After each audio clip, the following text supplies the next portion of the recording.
In this video, I'll be showing you how to use ChatGPT. It's a very simple method, so if you find this video helpful, be sure to drop a like and subscribe. So what you want to go ahead and do once you're on whatever device you're using, just go ahead and download the application. You can do it on a browser as well, so I can just type in ChatGPT right here, and I can use the web application, but the best thing to do for better memory is use, the actual application itself. So I'm just going to go to my app store, type in ChatGPT. You can do this on anything, and then just go ahead and download it.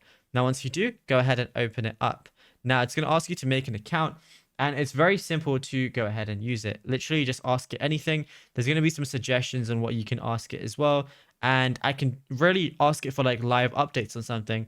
So I can just do something like find me flights to Los Angeles from London, right? I could just do something like this as an example. Like you can use it for so many different things.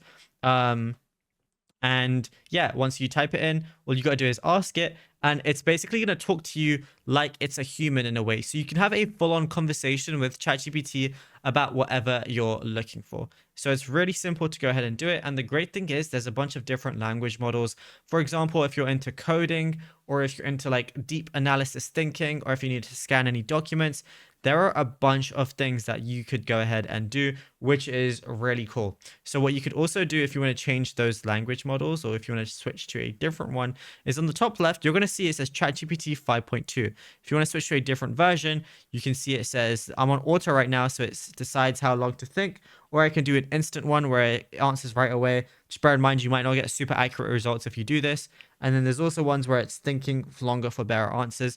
You can also access like legacy models as well, like ChatGPT 4. I can do ChatGPT 5 thinking or ChatGPT 5.1 instant. But I'm going to stay on the latest one because I always find it is like the most up-to-date one. So it's the best for finding the newest information for whatever I need. And yeah, it's as simple as that. Now, if you found this video helpful, be sure to drop a like and subscribe. And also be sure to check out all our other tutorials that we've been posting on the channel as well, because there is a lot to go through and you might find something you didn't know about yet.